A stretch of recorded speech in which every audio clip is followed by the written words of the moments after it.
Yes, hello, it's me again, the psychic alien guy.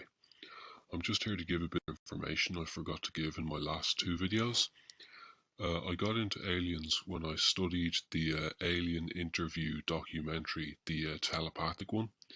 There is two videos on YouTube claiming to be alien interviews. One is where it talks, the other is where it's done with a telepath. I saw the telepathic one and I heard them talk and I said to myself like this is real. This isn't internet nonsense. These creatures are real and they know what they're on about. Because as a psychic, when I heard them talk telepathically, I knew they were real. They've actually got the whole conversation processed before you can even ask the question. Here's the thing, this style of telepathic communication is the next style of evolution. This is on a level above humans. Aliens are on this level, psychics are trying to get to this level. This is why they bond.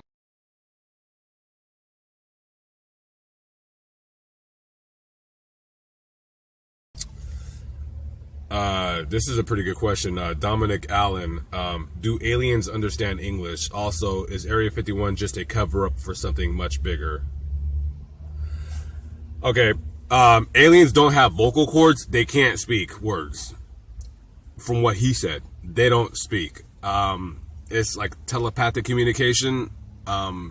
He does not know of any alien that can actually speak like with words, but they understand everything. They understand everything all over the world of what everyone says, and it's all just telepathic. These aliens, they're fucking really out there. They're fucking way more advanced than you can ever possibly. I'll tell you this. These are my own words.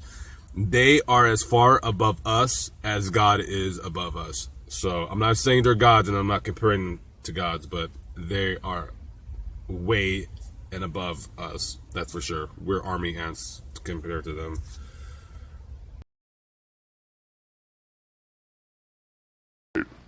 I'm not going to be specific. I may have encountered the being at another time.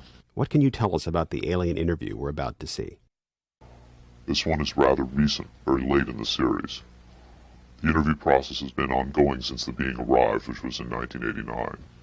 Approximately twice a month, they sit it down for a session that generally lasts from 3 to 5 hours.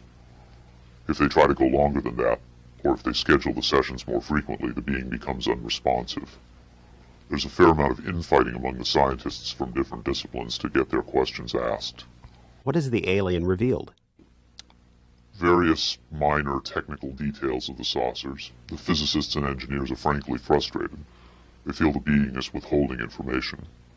Possibly concepts are getting lost because all the information has to come through a telepath, but also it may be that the bulk of their scientific knowledge is just too advanced to be translated into our primitive conceptual framework. It's analogous to if a human scientist were to try to translate quantum mechanics into the grunts and screeches of a chimpanzee. That's not a very flattering comparison. Frankly, there's a high attrition rate for scientists in the program. You'd think they'd be energized by the challenge, but a lot of them take the ego deflation very hard when they find out not only how much they don't know, but how much they aren't even capable of understanding. What else has the alien communicated? Oddly enough, the being seems to have a much easier time communicating spiritual concepts.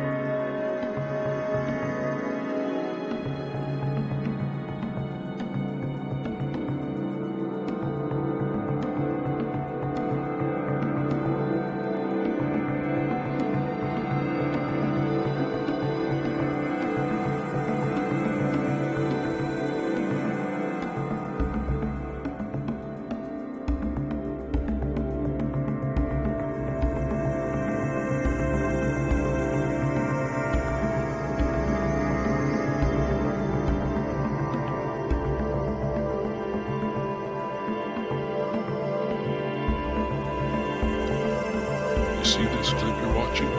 This is the interview. what Bigot says is true. They can understand any language because when you communicate telepathically, language does not exist. When I hear people thinking, I hear them thinking in English no matter what language they're thinking in. That's how I got into aliens when I saw this interview here.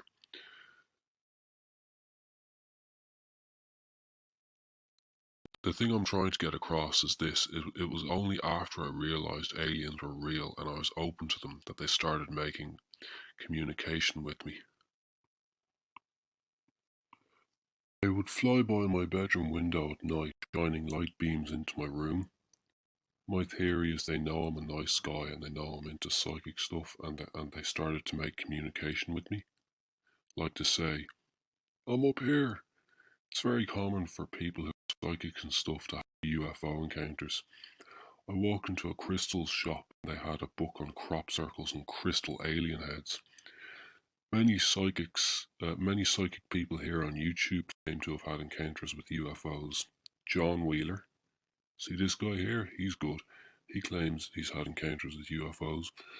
Bridget Nelson claims to have had encounters with extraterrestrials many times. And the great Uri Geller, see him?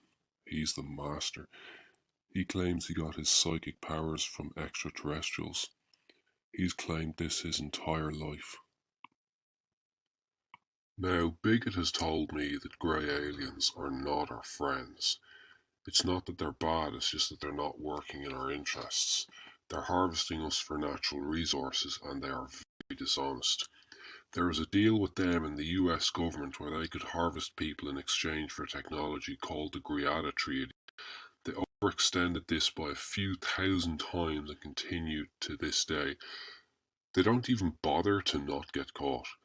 They can turn invisible, but they just don't bother if they don't care. They are well aware that you are videotaping them and putting them on YouTube. They don't care. Once they took a man from his room in the middle of the night, they were perfectly visible, people could see them, harvested him to bits, and knocked his dead body in a field. They could have turned invisible, but they just didn't bother. They could have cremated his body as not to get caught, but they also didn't bother. But to be fair, this only happens to like some people. Like I'm sure 90% of the alien abductions are fine. Now, yeah, they are pretty unethical creatures, but I'm sure most people are fine. So I took out my pendulum, and as a psychic, I suspect I have natural talent at this. I'm only new to pendulum dowsing, but I'm actually pretty. I put down 5 options: grey, brown, Pleiadians, they're the tall white, the praying mantis, and other. I was really terrified when I did this because I didn't know what to expect and I was really scared it might be the greys. I was sitting there terrified for ages, hoping that it wouldn't be what I thought it would be. The pendulum swung very, very strongly towards browns. Very, very strong. I was delighted when I saw this. Bigot will tell you greys are not our friends. I guess the browns are a bit nicer. Grey aliens don't make communication like this with people. Come along with a checklist, take what they need and go home. They don't even bother to have a conversation with you. To my knowledge, there is only one abductee who claims to have had a conversation with a grey alien. Maybe 2, but that would be generous. When I saw it swung to browns, I was delighted as greys are not our friends. I know this alien species, the big brown ones, the 12-foot tall brown ones, I know they're smart, but it seems to want to communicate and greys don't do this. The browns are supposed to be really, really smart too. Whether they're as smart as the greys, I don't actually know. I don't know if anything is as smart as a grey alien.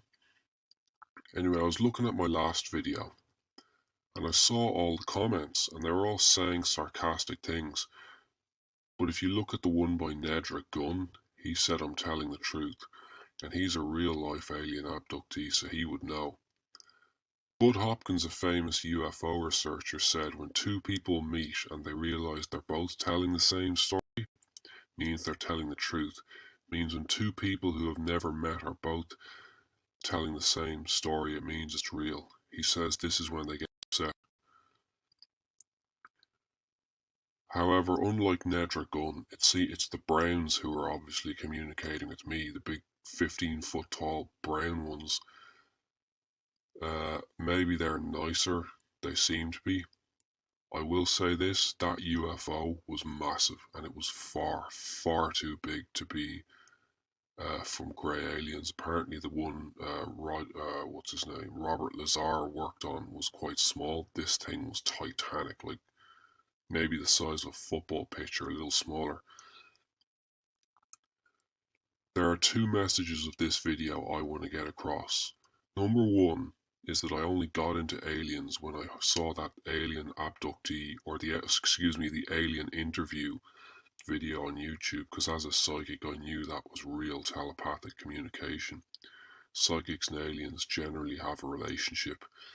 And the other thing I want to get across is that when my pendulum told me it was brown, I was very, very happy. Oh, by the way, a lot of people like Bigot and Nedra Gunn seem to have a problem with Secure Team 10. I don't mind them, but a lot of people do. There's this channel called UFO Mania, The Truth Is Out There. It's actually really, really, really cool, and in my opinion better than Secure Team 10. And it's Irish, just like me. They're very, very underrated. There's this other one called Things They Don't Want You to Know. They are really, really cool. I've been into them for like many, many, many years now. There's another one called Project Camelot. They're a very, very underrated channel. They're mainly for whistleblowers. They have an interview with Max Spears before he died. These channels are all underrated and, in my opinion, better than Secure Team 10. And there's this other one called UFO.tv. They're really cool. They do mainly movies and they advertise on David Icke's website, so yeah, they're pretty good. But I will say this, guys, if I ever have a fourth encounter, or if I get hypnoanalysis on my missing memory, I will let you guys know. My memory was erased in my last encounter, so if I ever get that back from hypnoanalysis or another encounter, I'll let you guys know. Basic purpose of this seems to have to do with the need of the aliens to remove human ova and sperm or cells, to take our DNA, our genetic makeup, and to mix it with their own, as if what they're trying to do is to create a hybrid mix. The woman might be reabducted months or even years later and shown a tiny baby, which is a strange mix of human and alien characteristics, and they are told in the UFO that this is your child, and they are asked to bond with the child, to hold it. In other words, their connection with us, particularly on an emotional level, is very slight. It's as if they don't understand human emotions. And just as they have been trying to learn about human reproduction, I think they're trying to learn about human emotion. I think they're very interested in simple things to us, like how we care for our children, how we care for one another, how romantic relationships begin. All the things that make us most human, they seem very interested in that because it seems that they don't have that themselves. They seem to have their own needs, their own projects, their own agenda. And it does not seem to have anything to do with the good of mankind. At the same time, human beings have a whole group of fears, paranoid fears of enemies, or devils, or whatnot, demons. There's no sense that they have ever deliberately wanted to harm anybody or tried to harm anybody. This is what makes the whole phenomenon so finely puzzling. It doesn't fit human fears or human desires or hopes. That makes me believe that they are a completely external element in the universe, which has its own needs, its own patterns of behavior. They are doing terrible things to humans only by accident. In other words, the trauma that happens and the physical problems, I don't think are intended, but they do occur. But is this proof? Besides marks on the body, what is real? I collect, for instance, drawings that people make of certain symbols that they've seen inside the craft, certain, like writing, never been published. I have about 35 examples that are virtually identical. And I have had now 3 times when someone has made a drawing for me of symbols, of writing. You have no idea what it means. But they've seen writing inside a craft. When they were finished making the drawing, I have shown them other samples of other people's identical to theirs. And in all 3 cases, the people have burst into tears because it was too upsetting to have that confirmation. They didn't want it to be true either.